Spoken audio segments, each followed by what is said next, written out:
वही डिफिनेशन चलेगी। आपको पहले ही बता चुका हूँ, जब भी कोई चीज डिवाइडेड में होती है तो एकांक जोड़िए या तो मात्रक शब्द जोड़िए या तो भी इकाई जोड़िए। तो इसकी डिफिनेशन क्या बनेगी? एकांक क्षेत्रफल पर लगने वाले बल को प्रतिबल कहते हैं। एकांक क्षेत्रफल पर लगने वाले बल को प्रतिबल कहते हैं या तो मात्रक क्षेत्रफल पर लगने वाले बल को प्रतिबल कहते हैं। अगर फार्मूला पता है तो इसकी यूनिट भी पता चल जाएगी, इसकी डायमेंशन भी पता चल जाएगी। देखिए बल की यूनिट क्या होती है? न्यूटन होता है, क्षेत्रफल का मीटर स्क्वायर होता है, ठीक है। इसकी डायमेंशन अगर पता करें तो डायमेंशन क्या होता है कि बल की जो विमा होती है mLT की पावर -2 होता है और क्षेत्रफल की विमा क्या होती है? L स्क्वायर होता है। तो L स्क्वायर एक L से कैंसिल आउट हो जाएगा तो बनेगा आपका mL की पावर -1 T की पावर -2 बन जाएगा, राइट। तो देखिए अगर आपको फार्मूला पता है, फार्मूले से आपको इसकी यूनिट पता चल जाएगी और यूनिट से ही आपको क्या पता चल जाएगी? डायमेंशन भी पता चल जाएगी। तो लिखना है तो लिख सकते हैं, जो चीज़ जो कल नहीं आए हुए हैं, ठीक है। और जो कल आए थे तो वही है, रिपीट मार दें, जल्दी से रिपीट मार दें, फिर आगे बढ़ा जाए। तो ये टॉपिक है आपका, उस टॉपिक के अंतर्गत आपका प्रतिबल डालना है हेडिंग, तो लिखेंगे थोड़ा फास्टली लिखेंगे।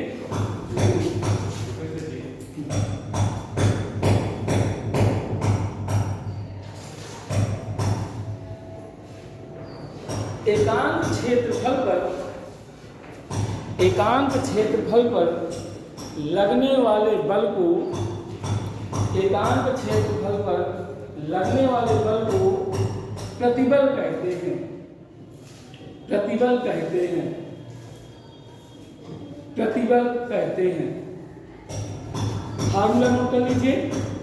प्रतिबल बराबर बल बटे क्षेत्रफल, यूनिट होती है न्यूटन प्रति मीटर स्क्वायर, डायमेंशन सीधे लिख लेना है mL की पावर -1 T की पावर -2। नोट कर लीजिए इसे।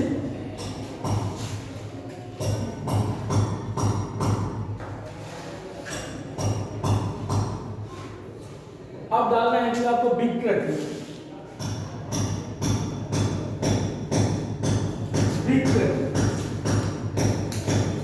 विकृत को अंग्रेजी में स्ट्रेन कहते हैं, ठीक है।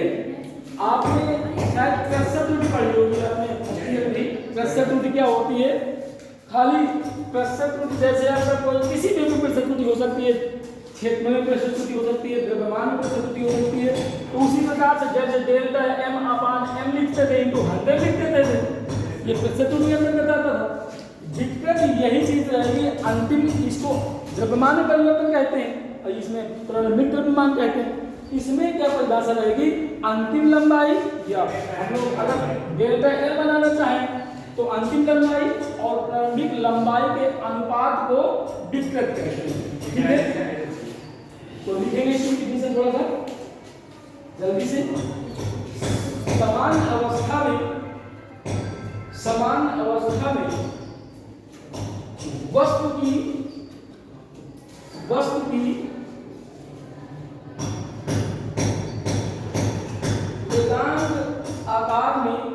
एकांक आकार में होने वाले भिन्नात्मक परिवर्तन को विकृति कहते हैं।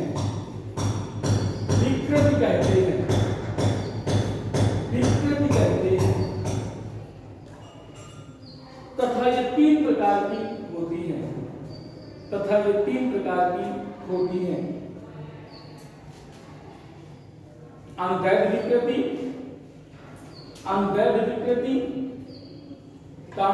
आयतन विकृति, अनवैध विकृति, आयतन विकृति, अपरूपण विकृति,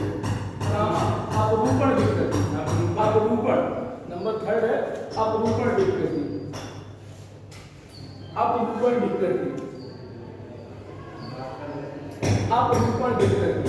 ठीक है सर।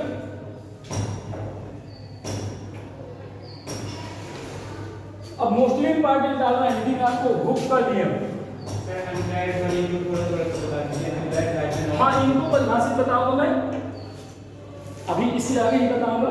आयतन विकृत का मतलब आयतन में परिवर्तन होगा, वो आयतन विकृत कहलाएगी। अंतरज विकृत का मतलब जो काल्पनिक दृष्टि से परिवर्तन होगा। काल्पनिक का मतलब समझ रहे हैं ना, जैसे आपका आसमान है, आप इधर से देखते हैं तो आसमान लगता है बड़ा चला बिल्कुल आसमान और पृथ्वी आपका मिल रही है, लेकिन होता नहीं ऐसा कि होता, ये हमें काल्पनिक लग रहा है, तो ये अंतरज का मतलब होता है काल्पनिक विकृत।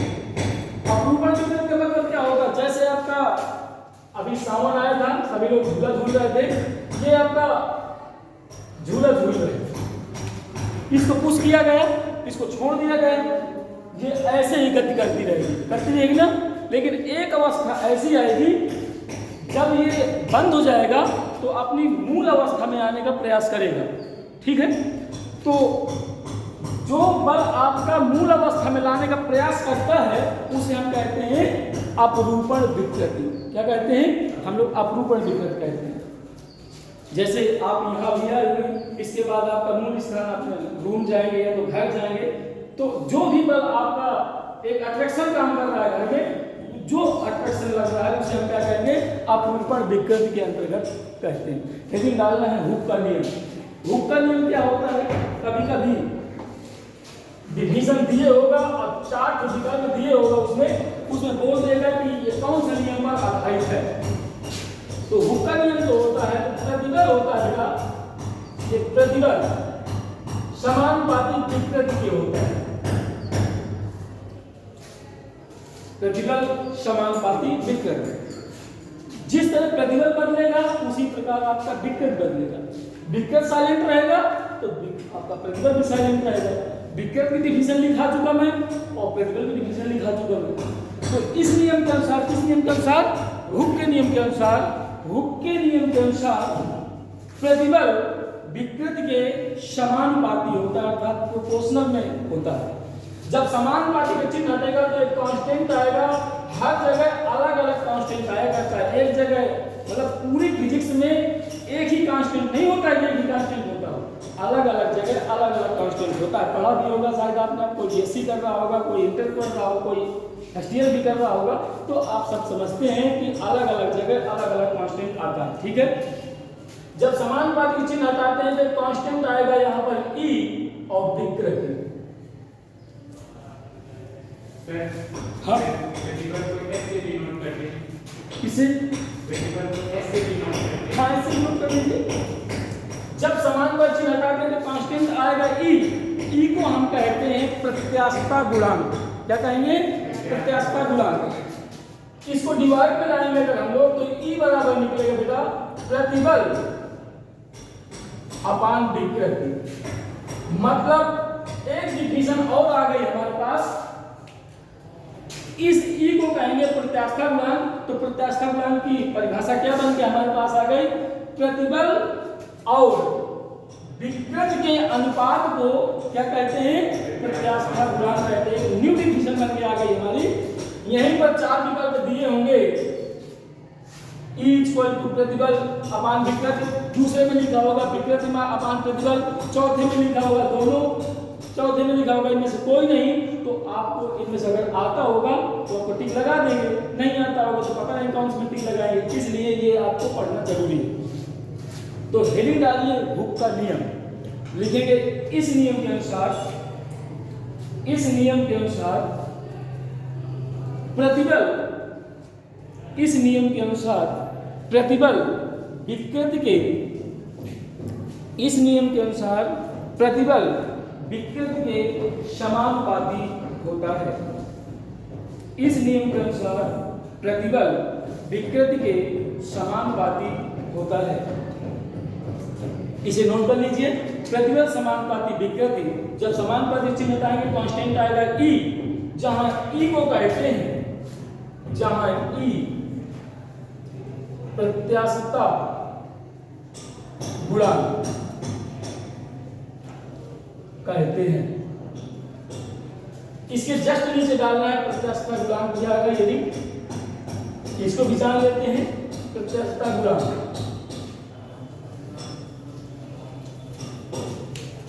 अब प्रत्यास्थता गुणांक क्या होता है? जस्ट आपकी डिवीजन बनी हुई रखी हुई है, आप उसे लिखना भर है। तो पढ़ गई होगी हेडिंग आपकी। प्रतिबल और विकृति के अनुपात को प्रत्यास्था गुणांक कहते हैं। लिख लीजिए, हेडिंग डालिए प्रत्यास्था गुणांक। प्रतिबल और विकृति के अनुपात को, प्रतिबल और विकृति के अनुपात को प्रत्यास्था गुणांक कहते हैं। प्रतिबल और विकृति के अनुपात को प्रत्यास्था गुणांक कहते हैं।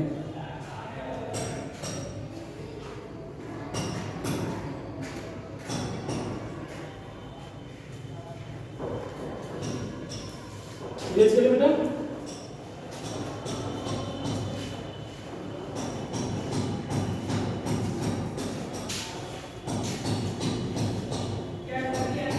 अब डालना है आपको यंग प्रत्यास्था गुणांक। यंग प्रत्यास्था गुणांक।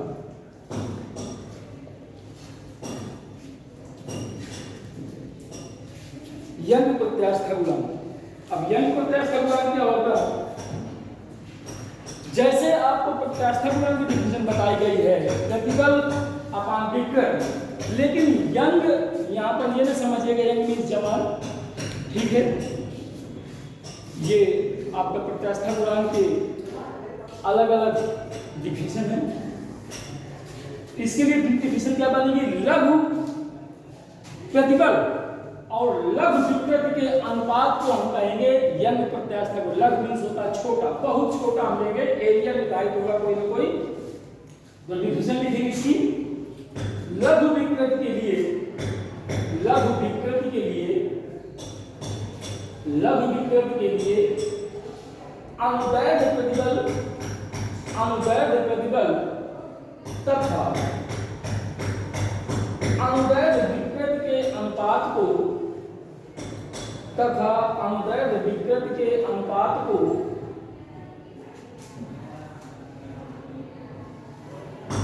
यंग प्रत्यास्था गुणांक कहते हैं। अनुदैर्घ्य विकृति के अनुपात को यंग प्रत्यास्था गुणांक कहते हैं। मतलब इसकी डिफिनेशन देख लीजिए, इसको y से व्यक्त करते हैं। अनुदैर्घ्य प्रतिबल अपान अनुदैर्घ्य विकृति।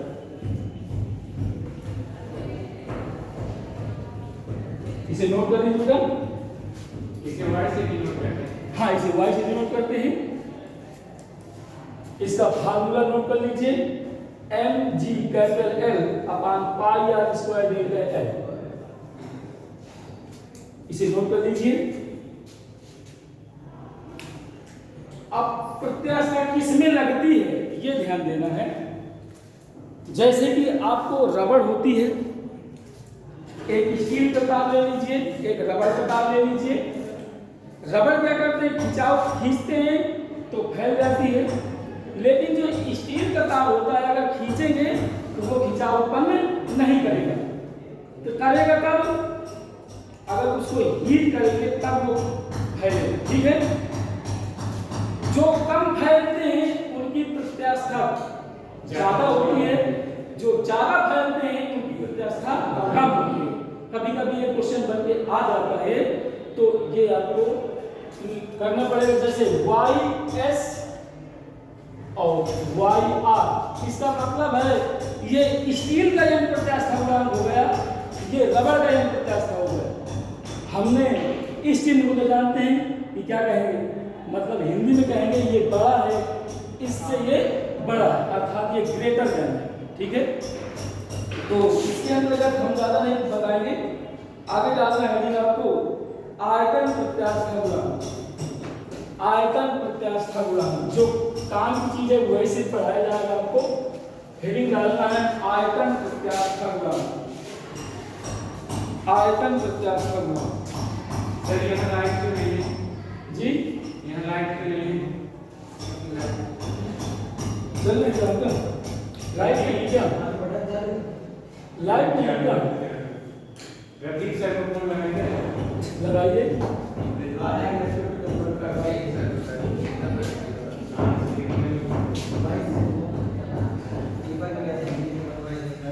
अब आयतन प्रत्यास्थ का गुणांक क्या होता है? आयतन समझते हैं आप ना, जैसे अभी मैंने बताया कि ठोस, द्रव, गैस। ठोस का आयतन भी निर्धारित होता है, आकार भी निर्धारित होता है, निश्चित होता है, लेकिन द्रव का क्या नहीं होता है? आकार अनिश्चित होता है, जिसमें भर लिया जाएगा। अगर बाटल में पानी भरे होंगे तो बाटल जैसा रूप धारण कर लेगा, ठीक है। अगर गिलास में भर देंगे तो गिलास जैसा रूप धारण कर लेगा, लेकिन आयतन निश्चित होता है। लेकिन गैस का क्या नहीं होता है? गैस का ना तो आपका आकार निश्चित होता है और ना ही आयतन निश्चित होता है, ठीक है। तो ये आयतन प्रत्यास्थ गुणांक है।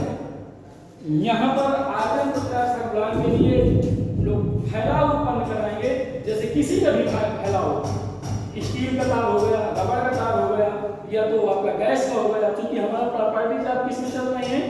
लिक्विड और सॉलिड स्टेट में, ठीक है। लिखेंगे इसकी थोड़ा सा। लघु विकृत के लिए, लघु विकृत के लिए, लघु विकृत के लिए प्रतिबल तथा आयतन विकृत के, लघु विकृत के लिए प्रतिबल तथा आयतन विकृत के अनुपात को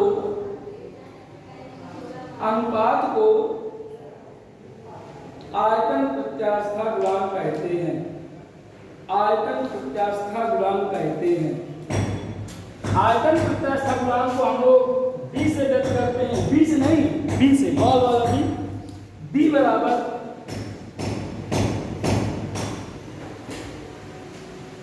अभिलंब प्रतिबल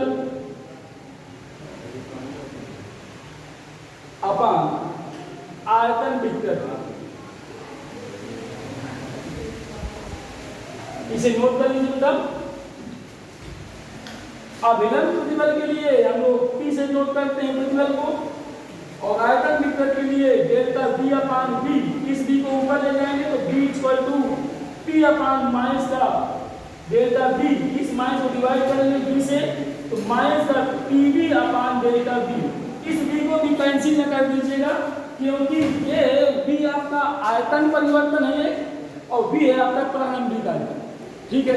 माइनस का मतलब ये है आपका, क्योंकि कक्षा 12 में जो पढ़ते होंगे छात्र, उनको पता होगा कि फैराडे का द्वितीय नियम, फैराडे का कोई द्वितीय नियम बताएगा? फैराडे का द्वितीय नियम कौन जानता है? चलो हम बता देते हैं। फैराडे का द्वितीय नियम होता है प्रेरित विद्युत वाहक बल। प्रेरित विद्युत वाहक बल को स्मॉल ई से डिनोट करते हैं। प्रेरित विद्युत वाहक बल चुंबकीय फ्लक्स डेल्टा फाई बी के परिवर्तन की दर के समानुपाती होता है। ई समानुपाती delta phi B upon delta T. ये फैराडे का द्वितीय नियम निर्धारित होता है। शायद पता होगा कक्षा 12 में जो पढ़ रहे होंगे तो वो जान रहे होंगे, जो पढ़ चुके होंगे तो शायद नाम तो सुना ही होगा, ठीक है। फैराडे का दो नियम होते हैं, पहला नियम, द्वितीय नियम। पहला नियम भी आपको मैं क्लियर करा दूं। पहला नियम ये है कि जब कोई वस्तु किसी चीज, किसी परिपथ से उत्पन्न होती है तो वो उसी परिपथ से जो उत्पन्न होती है उसी का ही क्या करती है? वो विरोध करती है। अर्थात ये लेंज के नियम पर आधारित होता है, अर्थात ये लेंज के नियम भी आधारित होता है। जो फैराडे का प्रथम नियम कह रहा है वही आपका लेंज का नियम भी आधारित है। दूसरा नियम क्या है आपका? ई समानुपाती delta phi B upon delta T. मतलब इसकी डिफिनेशन कहेंगे कि प्रेरित विद्युत वाहक बल ई चुंबकीय फ्लक्स, इसको डेल्टा फाई बी को कहते हैं चुंबकीय फ्लक्स, ठीक है। चुंबकीय फ्लक्स परिवर्तन जब डेल्टा टी लग जाता है तो परिवर्तन हो जाता है, परिवर्तन दर हो जाती है। परिवर्तन की दर के समानुपाती होता है। समानुपाती में जब चिन्ह हटाते हैं बेटा, ध्यान से देखिएगा, यहाँ पर एक कांस्टेंट अलग से आएगा, वहाँ पर आएगा माइनस का delta phi B upon delta T. Minus क्यों दिया गया है यहाँ पर? अरे कोई संख्या ले लेते, कोई कांस्टेंट ले लेते। माइनस का मतलब ये है कि अपने परिवर्तन का विरोध कर रहा है। मतलब बदल नहीं रहा हूँ, लेकिन उसको जबरदस्ती बदलाया जा रहा है, इसलिए माइनस आ जाता है। फिर आपने पढ़ा होगा यदि कुंडली में फेरों की संख्या, तार में फेरों की संख्या n हो तो फार्मूला बन जाता था E = माइनस का n delta IB upon delta T। ये पढ़ा होगा करेक्ट डायरेक्टली आपने, ये भी पढ़ा होगा, ये भी पढ़ा होगा, लास्ट में ये सर ने पढ़ाया होगा, शायद ध्यान नहीं है क्योंकि काफ़ी दिन से पढ़ते पढ़ते ध्यान नहीं रहती है, इसलिए ये परिवर्तन करने का विरोध करता है। वही माइनस यहाँ पे आ गया है। ये माइनस का मतलब ये है, बता दूं कि डेल्टा जो B है मतलब आयतन है, अपने परिवर्तन क्या कर रहा है, विरोध कर रहा है। वो परिवर्तन होना नहीं चाहता है, लेकिन हम उसे जबरदस्ती कर रहे हैं ना परिवर्तन उसमें, क्योंकि परिवर्तन नहीं करेंगे तो हमें मान नहीं वैल्यू नहीं प्राप्त हो पाएगी। तो माइनस का मतलब ये है कि अपने परिवर्तन को क्या कर रहा है, विरोध कर रहा है, जिस प्रकार ये यहाँ आया होगा। तो इसे नोट कर लीजिए, इसे नोट कर लीजिए। इस B से भी काटना कर दीजिए बेटा, क्योंकि ये डेल्टा भी है परिवर्तन, आयतन में परिवर्तन, और ये B है आपका प्रारंभिक आयतन। ठीक है, नोट कर लीजिए। समझ में बात आ गई? ठीक है,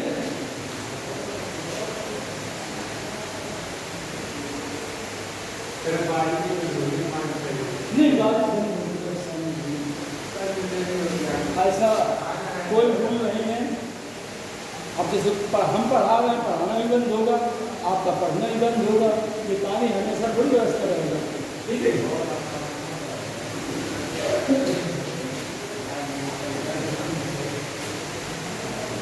अब जानिए संकीर्णता, संकीर्णता।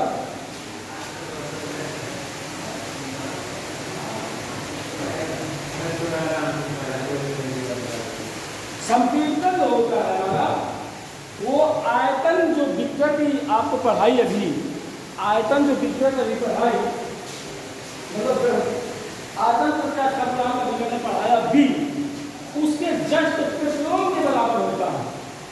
इसको बीटा से नोट करते हैं, बीटा से 1/b होता है। मतलब जो संकीर्णता होती है आयतन प्रत्यास्था गुणांक के व्युत्क्रम के बराबर होता है। देख लीजिए ये व्युत्क्रम है, तो पहले फार्मूला नहीं नोट करना, पहले डिवीजन नोट करना है। लिखेंगे किसी पदार्थ के प्रत्यास्था गुणांक, किसी पदार्थ के आयतन प्रत्यास्था गुणांक, आयतन बोल दीजिए, आयतन प्रत्यास्था गुणांक, आयतन प्रत्यास्था गुणांक के, आयतन प्रत्यास्था गुणांक के व्युत्क्रम के बराबर होता है, व्युत्क्रम के बराबर होता है। संकीर्णता कहलाती है, संकीर्णता कहलाती है, संकीर्णता कहलाती है। इसे बीटा से नोट करते हैं, बीटा, अल्फा बीटा गामा, शायद मैथ वाले होंगे तो जानते होंगे अल्फा बीटा गामा, तो इसे बीटा से नोट करते हैं। बीटा बराबर 1/b। अब b बराबर अभी जस्ट आपको बताया गया है, b बराबर क्या बताया गया बेटा, माइनस का PD अपॉन डेल्टा B बताया गया है, ये बताया गया है। ये फार्मूला यहाँ नोट कर रख दीजिए, पुट कर दीजिए, तो बीटा बराबर हो जाएगा बेटा 1/-PD अपॉन डेल्टा B। अभी डेल्टा B ऊपर चला जाएगा, तो बीटा = माइनस का डेल्टा B अपॉन PD। ये नोट कर लीजिए।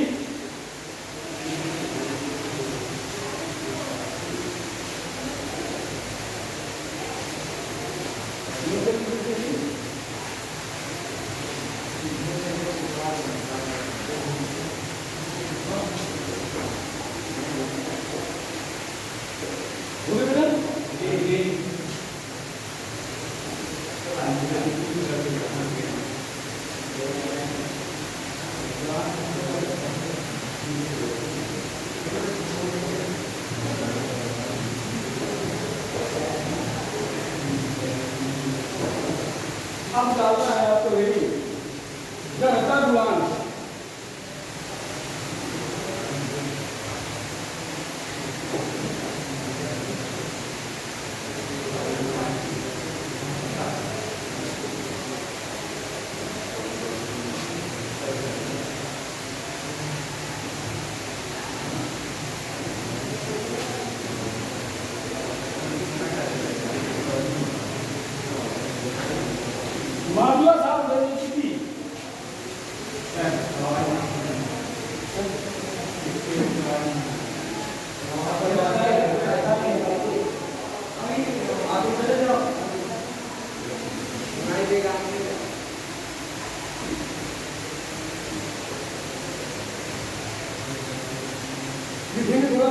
लगाएंगे लघु विकृत के लिए, लघु विकृत के लिए,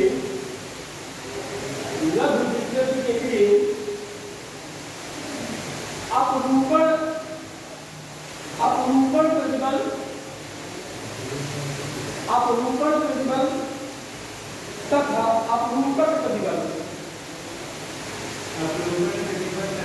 अपरूपण प्रतिबल तथा अपरूपण विकृत तथा अपरूपण विकृत के अनुपात को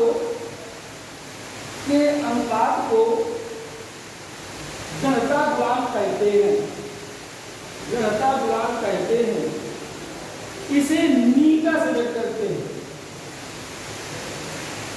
बड़ा सा जो n होता है स्मॉल n, ये स्मॉल n बनाते हैं आप, इसकी पूंछ को बड़ी कर दीजिए तो ये हो जाएगा ई का, इसे ई का सिलेक्ट करते हैं।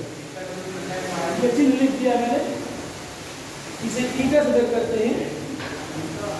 ई का बराबर हो जाएगा यफ अपान ए, ठीक है, यफ अपान ए हो गया प्रतिबल। अभी प्रतिबल की परिभाषा बताइए ना, एकांक क्षेत्रफल पर लगने वाले बल को प्रतिबल कहते हैं, और थीटा हो गई आपकी विकृत, ठीक है। ये इधर आ जाएगा तो ईटा इक्वल हो जाएगा यफ अपान ए थीटा बन जाएगा, इसे नोट कर लीजिए। इससे संबंधित आपका न्यूमेरिकल आएंगे, जब तक आपको फार्मूला नहीं पता होगा तो न्यूमेरिकल सॉल्व नहीं कर पाएंगे। डायरेक्ट मैं फार्मूला न्यूमेरिकल भी बता सकता हूँ आपको, लेकिन फिर से वही मुझे रूल बनाना पड़ेगा, ठीक है। और डायरेक्ट फार्मूला लिखा दूंगा तो फिर आप कहेंगे आया कहाँ से, तो इससे बेटर है कि आपको शुरू से ही पढ़ा दूँ तो ज़्यादा बेटर लगेगा, ठीक है। यदि डालना है आपको पायसन अनुपात,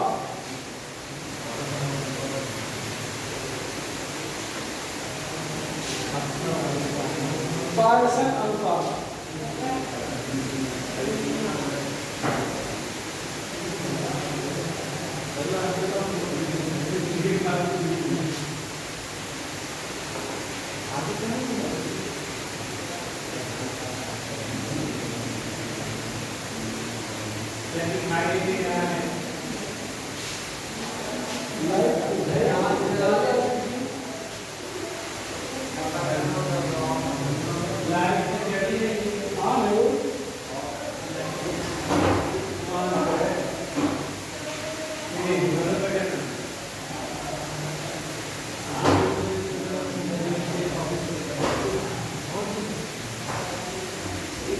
क्या करेगा भाई,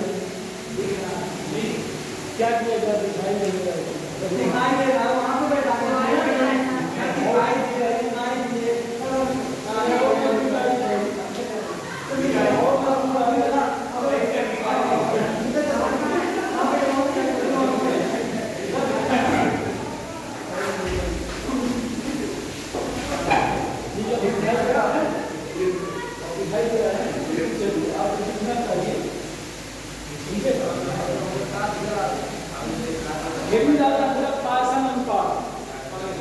पायसन एक वैज्ञानिक है, कोई जरूरत नहीं है कि परिभाषा इससे सटीक दी जाए, लेकिन पायसन अनुपात हमारे क्या जिस प्रकार का भी ऊपर नियम पढ़ाया गया उसी प्रकार आपका पायसन अनुपात है। लिखेंगे थोड़ा सा, जब किसी वस्तु पर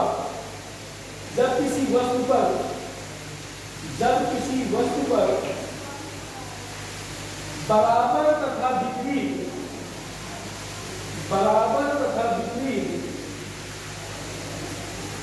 बल किसी निश्चित दिशा में लगाए जाते हैं, बराबर तथा विपरीत बल किसी निश्चित दिशा में लगाए जाते हैं तो वस्तु का उस दिशा में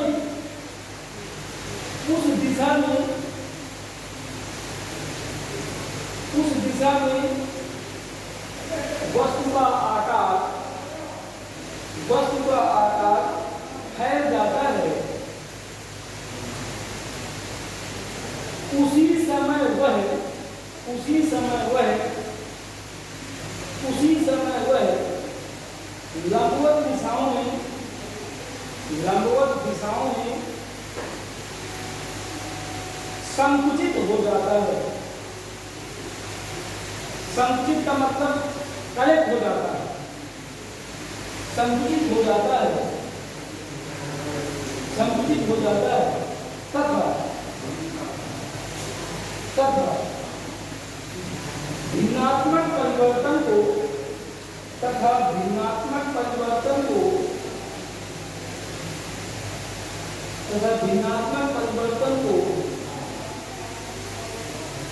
अनुदैर्घ्य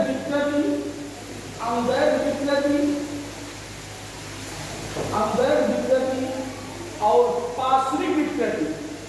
पार्श्विक का मतलब होता है जो रियल में होता है, और पार्श्विक विकृति के अनुपात को पायसन अनुपात कहते हैं। पायसन अनुपात कहते हैं। मतलब जैसे कि आप ये बोर्ड को हम इधर पर लगा रहे हैं, उधर से आप एक बल इधर से लगा रहे हैं। अब जिसका बल ज्यादा होगा तो उसी तरफ ये मान लीजिए हम ऐसे बल लगा रहे हैं इसको, ये उठ करके मतलब ऐसे था, ये ऐसे मान लीजिए बोर्ड है आपका, ये हम बल यहां पर फोर्स कर रहे हैं तो ये कोना उठ करके आपका ऐसे चला जाएगा,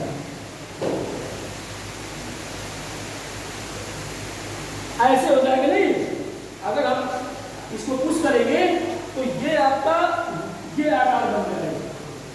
तो इसमें कुछ ना कुछ परिवर्तन हुआ आपका अनुदैर्घ्य विकृति जो पहले आपका दिए है वो प्रारंभिक हो गया लंबाई आपकी, और जो आपका लास्ट में हुआ तो वो पार्श्विक विकृति हो गई आपकी। तो इन दोनों के अनुपात को हम क्या कहते हैं? पायसन अनुपात कहते हैं। इसका फार्मूला लिख लेना है, अनुदैर्घ्य विकृति बराबर हो जाएगा आपका delta L upon capital L, ये यहां भी कैपिटल एल बना लीजिए, अपान कैपिटल एल, और पार्श्विक विकृति बराबर हो जाएगा आपका डेल्टा डी अपान कैपिटल डी। अब दोनों का अनुपात निकालना है, तो दोनों का अनुपात के लिए हम पायसन अनुपात को सिग्मा से नोट करते हैं। इसको सिग्मा बोलते हैं। सिग्मा दो प्रकार का होता है, एक आपका ये होता है, एक आपका आधरना के आकार का होता है। ठीक है, ये मैथ में यूज किया जाता है, ये आपका फिजिक्स में यूज किया जाता है। ठीक है,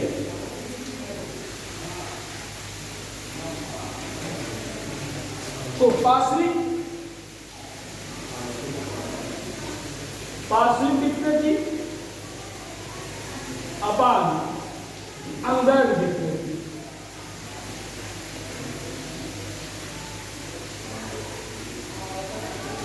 इसको नोट कर लीजिए, इसका वैल्यू पुट कर लीजिए, डेल्टा डी अपान कैपिटल डी, अंदर विकृति delta L upon capital L. First का फोर्थ के साथ मल्टीप्लाई, सेकंड का थर्ड के साथ मल्टीप्लाई, तो सिग्मा इक्वल टू बेटा हो जाएगा delta D into capital L upon capital D into delta L. इसे नोट कर लीजिए। जहां डी है आपका डायमीटर अर्थात व्यास, हम लोग त्रिज्या भी रख सकते हैं, डी बराबर आर बाई 2 लिख सकते हैं। फिर इसको 2r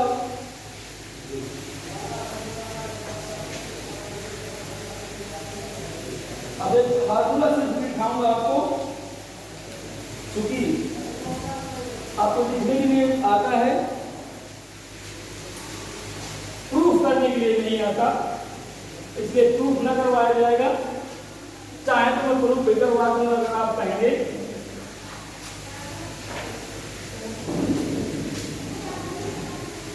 किसी तार को खींचने में किया गया कार्य तथा प्रत्यास्थ स्थितिज ऊर्जा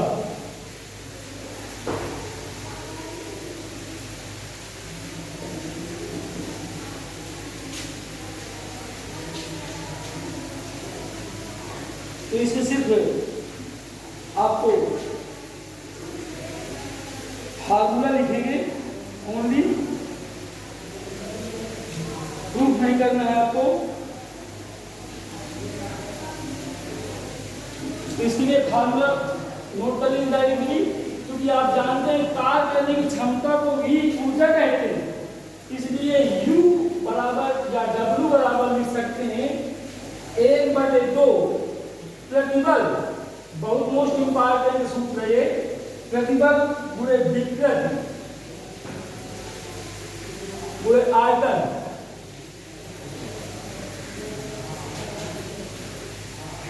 फिर है आपका तार के प्रति एकांक आयतन में संचित प्रत्यास्थ स्थितिज ऊर्जा, इंपॉर्टेंट है स्थितिज ऊर्जा, अर्थात ऊर्जा घनत्व। इसके लिए बन जाता है formula U equal to small u भाग प्रतिबल गुणे विकृति। इसको भी क्लोज कर लीजिए।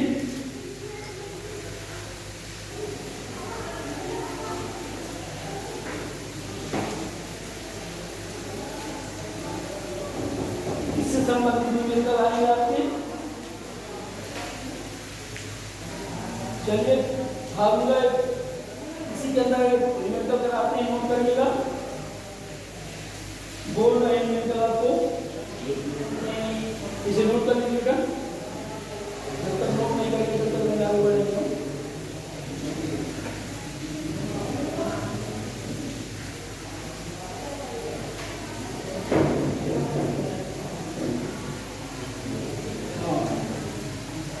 न्यूमेरिकल लिखें, हाँ नोट कर लीजिए।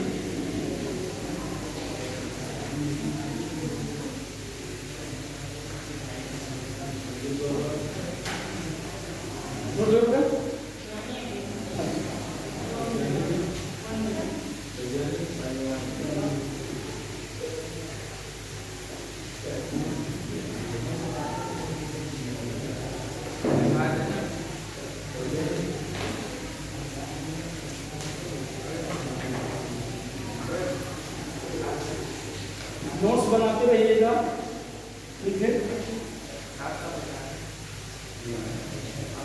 बोले बेटा। 4 मीटर लंबे न्यूमेरिकल है, 4 मीटर लंबे तथा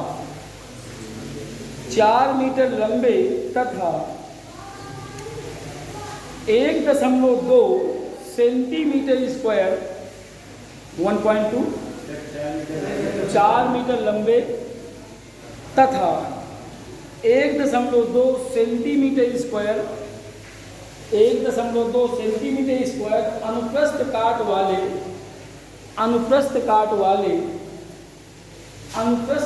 वाले तांबे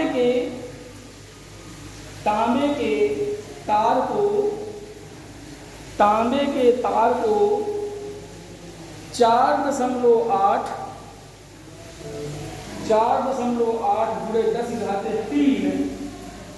गुणे 10⁻³ न्यूटन बल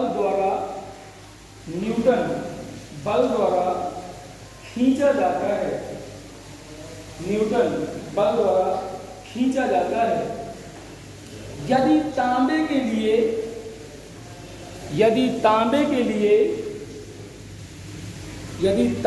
लिए यंग प्रत्यास्थता गुणांक यदि तांबे के लिए यंग प्रत्यास्थता गुणांक, यदि तांबे के लिए यंग प्रत्यास्थता गुणांक y equal to 1.2 into 10 to the power 11, y equal to 1.2 into 10 to the power 11 newton प्रति मीटर स्क्वायर हो, न्यूटन प्रति मीटर स्क्वायर हो, तो गणना कीजिए, तो गणना कीजिए,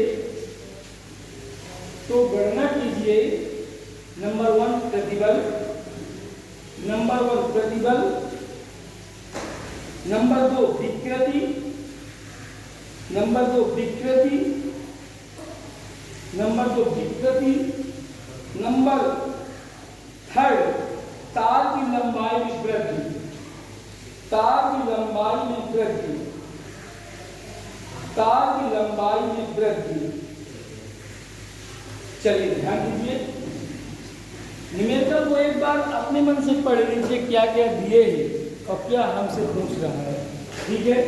ज्यादातर आपको न्यूमेरिकल और फार्मूले आते हैं आपके पेपर में, इसलिए कोशिश ये करना है कि फार्मूले ज्यादा रखना है, और फार्मूले रखना नहीं है जब तक आप प्रयास नहीं करेंगे।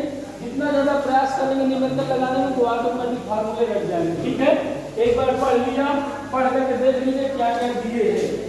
देखिए मैं पढ़ रहा हूँ, 4 मीटर लंबा एक तार है, जो मतलब प्रारंभिक लंबाई है, तो तार की प्रारंभिक लंबाई को हमने L से नोट कर लिया तो 4 मीटर हो गया बेटा, समझ बात आ गई ना। आगे फिर उसी क्या पढ़िए, 1.2 centimetre square, centimetre square, metre square आपका क्षेत्रफल की यूनिट होती है, अर्थात क्षेत्रफल को A से नोट करते हैं 1.2 सेंटीमीटर स्क्वायर। आप जानते हैं अगर पहली यूनिट आपकी मीटर में है तो उसको भी मीटर में ही कन्वर्ट करना पड़ेगा। तो अगर सेंटीमीटर में है, मीटर में कन्वर्ट करना है तो 10 की घात -2 का गुणा कराते हैं, तो सेंटीमीटर स्क्वायर है तो 10 की घात -4 का हो जाएगा। तो ये हो जाएगा A बराबर 1.2 × 10⁻⁴ मीटर स्क्वायर में कन्वर्ट हो गया, ठीक है। कोई पूछेगा कि कैसे हो गया, समझ आ गया ना। आगे फिर कहेगा तार को 4.8 न्यूटन का हुआ, मतलब ये बल है F बराबर दिए है आपका 4.8 × 10⁻³ न्यूटन बल द्वारा खींचा जाता है। y बराबर इसमें दिया है 2, तो 1.2 × 10⁻11 न्यूटन प्रति मीटर स्क्वायर हो। तो गणना कीजिए नंबर 1 प्रतिबल, नंबर 1 ज्ञात करना प्रतिबल जी, इसको बता ये। हाँ, अगर आपका जैसे आपका 1 सेंटीमीटर है, सेंटीमीटर में आप जानते हैं 1 मीटर में आपका 100 सेंटीमीटर होते हैं, ठीक है। अगर यहाँ पर सेंटीमीटर में हम यहाँ पर 1.2 है तो हम यहाँ पर लिख सकते हैं, इसको कन्वर्ट करना चाहें तो 1/10⁻2 का पूरा करवा दिया हमने सेंटीमीटर में, ऊपर ले जाएंगे इसको 10⁻2 बन जाएगा एक का। अब स्क्वायर है यहाँ पर 10⁻2 का, 10⁻2 का जब जाएगा ऊपर 10⁻2 का होगा, स्क्वायर करेंगे तो 10⁻4 बन जाएगा आपका, ठीक है। तो ये छोटी छोटी बातें अच्छा है, 5 की किताब में बुक्स आती थी शायद, उसमें तो सेंटीमीटर, डेकाग्राम, हेक्टोमीटर उसमें सब दिए था, ठीक है। जो आते जाएंगे बीच बीच में बताता जाऊंगा, फिर भी नोट कर लीजिएगा दिमाग में अपने, और बुक्स में नोट कर लीजिएगा। आगे क्वेश्चन क्या कह रहा है, प्रतिबल, प्रतिबल निकालना है, और दूसरा चीज निकालना है आपको विकृति, और नंबर 3 निकालना है आपको क्या, लंबाई में वृद्धि, लंबाई में वृद्धि। अब लंबाई में वृद्धि का मतलब डेल्टा L है, चलिए हम लंबाई में वृद्धि का मतलब डेल्टा L अंतिम लंबाई। तो अभी जस्ट बताया जैसा हमने प्रतिबल की परिभाषा, एकांक क्षेत्रफल पर लगने वाले बल को प्रतिबल कहते हैं परिभाषा से हमें। तो प्रतिबल बराबर हो जाएगा बेटा क्या, बल बटे क्षेत्रफल। देख लीजिए बल कितना दिया है 4.8 × 10⁻³ तो ये हो जाएगा 4.8 × 10⁻³ और क्षेत्रफल दिए 1.2 × 10⁻⁴ तो ये हो जाएगा 1.2 × 10⁻⁴। पॉइंट से पॉइंट हट गया और बस 48 होता है। जब इसको ऊपर ले जाएंगे बेटा तो प्लस का हो जाएगा और 4 3 7 बन जाएंगे तो ये बन जाएगा 4 × 10⁻⁷। इसका मात्रक क्या बनेगा, बल का मात्रक न्यूटन और क्षेत्रफल का मात्रक मीटर स्क्वायर। ये बन जाएगा न्यूटन प्रति मीटर स्क्वायर। बोलिए समझ में आया, यहाँ तक समझ में सब क्या आ गया, ठीक है। फिर हमें निकालना विकृत। अभी जस्ट बताया है दूसरा विकृत। अब विकृत कैसे बताया जाएगा, अभी जस्ट बताया गया है आपको, नहीं वो तो ठीक है लेकिन इसके अकॉर्डिंग बताइए। अभी जस्ट बताया गया प्रतिबल बराबर E × विकृत, ये बताया है क्या मैंने। E है यंग प्रत्यास्थ गुणांक, लेकिन ध्यान रहे हमें यंग प्रत्यास्थ गुणांक नहीं दिए, सॉरी ये E है आपका प्रत्यास्थ गुणांक, लेकिन हमें जो दिया गया है यंग प्रत्यास्थ गुणांक वो इसी का भाई है। E जो है y का भाई है, उसी से उत्पन्न हुआ है। हमें विकृत निकालना है तो क्या बन जाएगा बेटा, विकृत बराबर प्रतिबल बटे E, और E तो दिए नहीं है तो हमारा जो E रहेगा वो क्या काम करेगा, y काम करेगा। तो यहाँ पर हम क्या रखेंगे, y रख देंगे तो ये y हो गया। और प्रतिबल की आ चुका है मान समझ, देखिए तो प्रतिबल बराबर आया है 4 × 10⁻⁷ और y का मान दिया है कितना 1.2 × 10⁻11। तो 1.2 × 10⁻11 दशमलव हटाएंगे तो 0 बढ़ जाएगा आपका, तो 40 हो जाएगा बटे 12। अब 10⁻11 ऊपर जाएगा तो माइनस बन के जाएगा। अब गुणन घाते जुड़ती हैं, अगर चिन्ह ऋणात्मक है विपरीत है तो भर जाएंगे, तो 11 में 7 घट जाएंगे तो -4 बचेगा, तो -4 बचेगा। अब इसको आप लोग डिवाइड कर लीजिए, ठीक है। 12 का भाग दे देंगे इसमें 40 में, 12 में 36 तो आपका 4 भी बच गया, पॉइंट लगा दिया फिर 0, 12 में 36, ठीक है। अर्थात यही कम चलता चला जाएगा, अर्थात विकृत बराबर आ गया बेटा आपका इतना 3.33 × 10⁻⁴, ठीक है। यहाँ तक बताइए समझ में आया कि नहीं आया। अच्छा, विकृत की मात्रक क्या लिखेंगे, जिस प्रकार कोण का कोई मात्रक नहीं होता, ठीक है, और प्रतिशत त्रुटि का कोई मात्रक नहीं होता, कोण बराबर होगा चाप बटे त्रिज्या, ठीक है। तो चाप को भी मीटर से और त्रिज्या को भी मीटर से, मीटर कैंसिल, तो कोण कोई मात्रक नहीं होता। अर्थात हम लोग रेडियन लिख सकते हैं, लेकिन इसीलिए कोण का कोई मात्रक और कोई धीमा नहीं होती, ठीक है।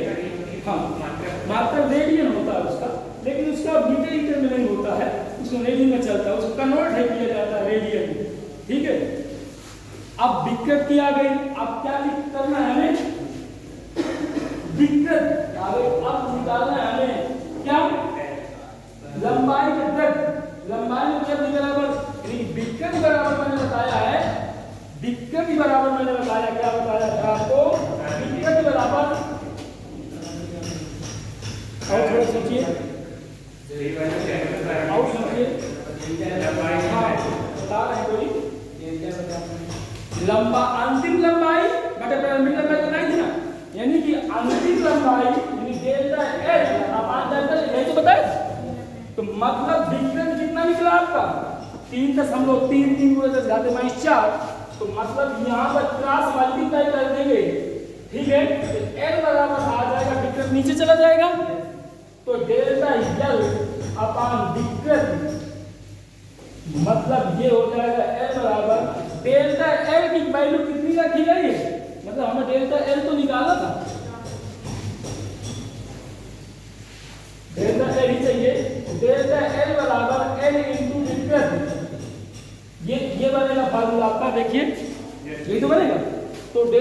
L बराबर हो जाएगा, L कितना दिया है 4 मीटर, और विकर्ण कितनी आई है, चाहे हम लोग कितना ही रख दीजिए, यही रख दीजिए, तो ये हो जाएगा 4/1.2 गुणे 10 घाते, यहाँ 40 रख दीजिए, -4, 4 3 12, वही दे देता है L बराबर 40/3 गुणे 10 घाते -4, फिर कितना बन जाएगा, 3 जगह में 3, फिर 3 2 9, फिर 3 2 9 70 चला जाएगा एकदम, तो डेल्टा L बराबर हो जाएगा 13.33 गुणे 10 घाते -4 मीटर। चाहे लंबाई में परिवर्तन हो, चाहे लंबाई हो, उसका मात्रक तो मीटर ही रहेगा ना। बताइए किसके समझ में नहीं आया है? मैंने एक सवाल में न्यूमेरिकल से 3 न्यूमेरिकल बताए हैं आपको हल करने की तरीके, ठीक है। कि इस तरह से इतना घुमा के आए, आपको इस तरह से करना, फार्मूले याद रहेंगे तो आपको शायद न्यूमेरिकल सॉल्व करने में कोई प्रॉब्लम नहीं हो सकती, ठीक है। तो सबसे ज़्यादा न्यूमेरिकल लगाने के लिए आपको फार्मूले लर्न करना है, ठीक है। एक सवाल घर के लिए लीजिएगा, हाँ इसे नोट कर लीजिए।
नेक्स्ट न्यूमेरिकल लिखें करके लिए स्टील के लिए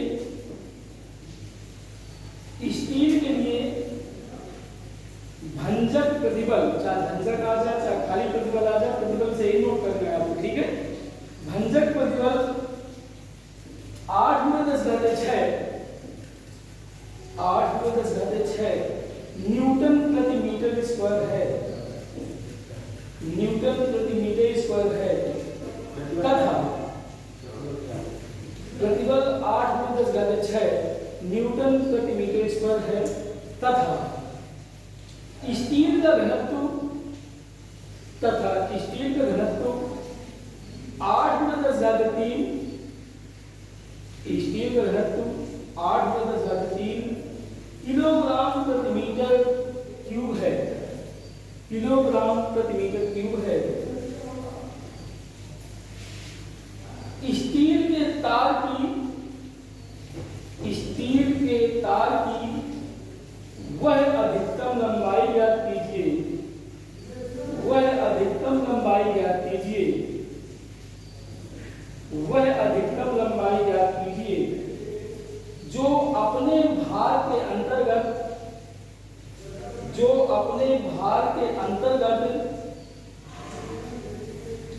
ऊर्ध्वाधर लटकाए जाने पर, ऊर्ध्वाधर लटकाए जाने पर बिना टूटे लटक सके, बिना टूटे लटक सके, बिना टूटे लटक सके। हाँ बताइए कहां छूट गया?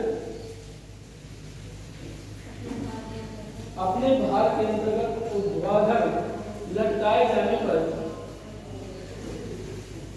बिना टूटे लटक सके। इस्माइल जी का मान दिए 10 न्यूटन प्रति किलोग्राम। इस्माइल जी का वैल्यू दिए 10 न्यूटन प्रति किलोग्राम। ठीक है, कोशिश करें क्या?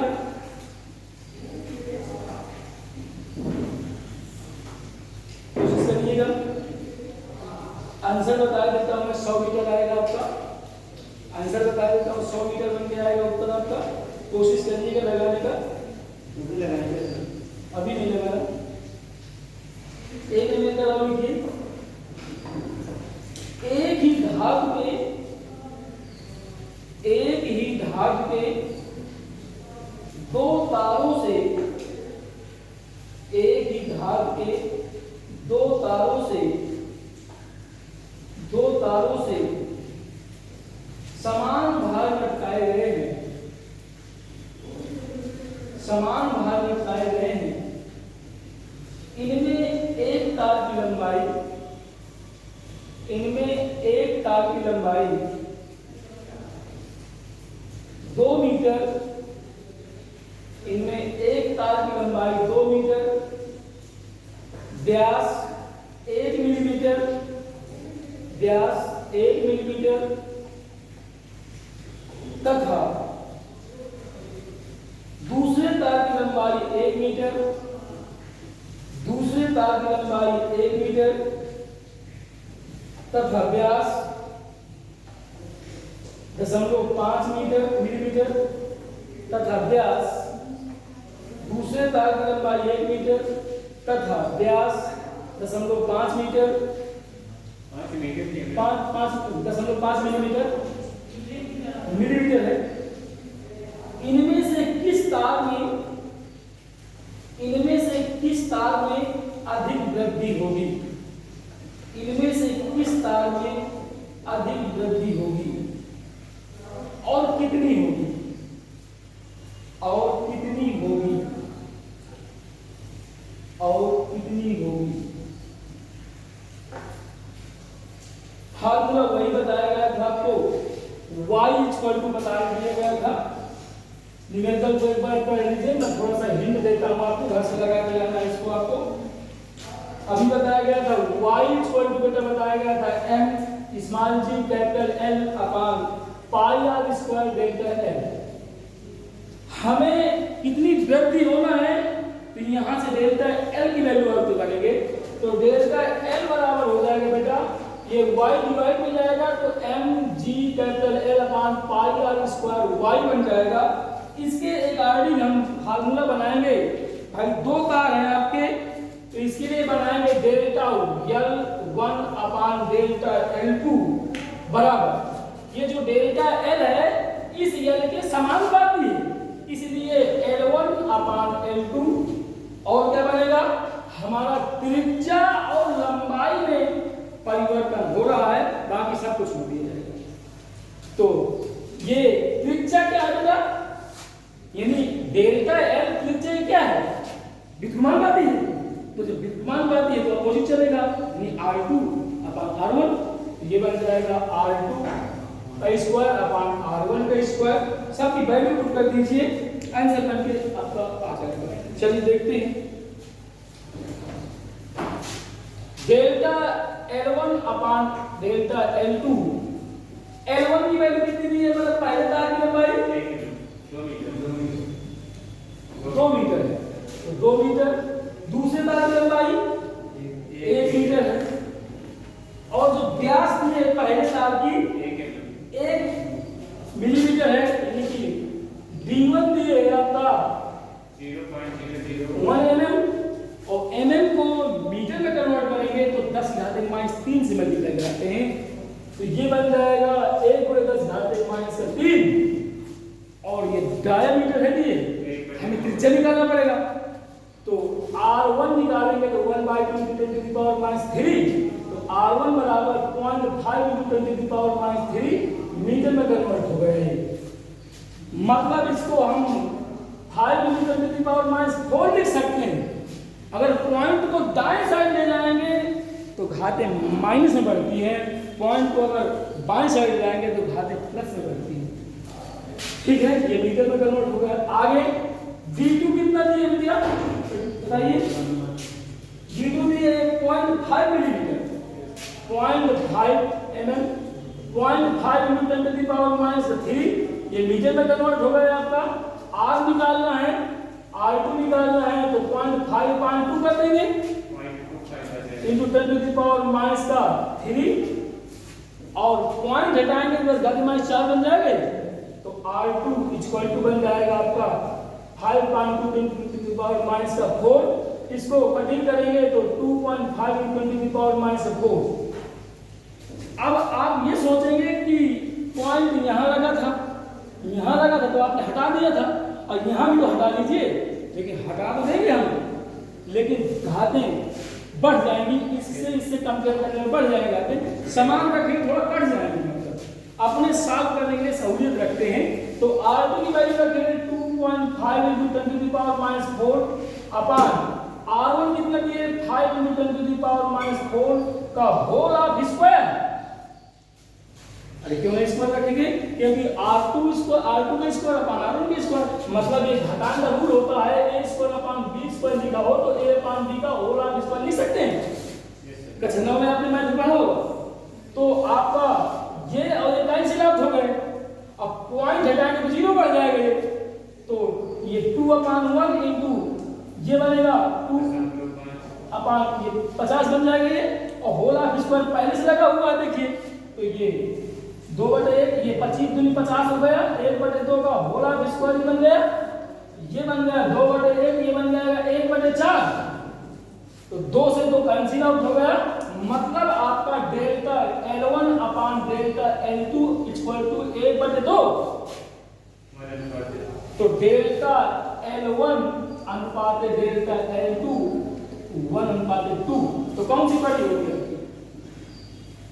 डेल्टा L2 दूसरी? ठीक है, उसका रेशियो ज़्यादा बड़ा हुआ है, नोट कर लीजिए, समझ में आया तो बता दीजिए। और आज का काम यही खत्म कर देते हैं।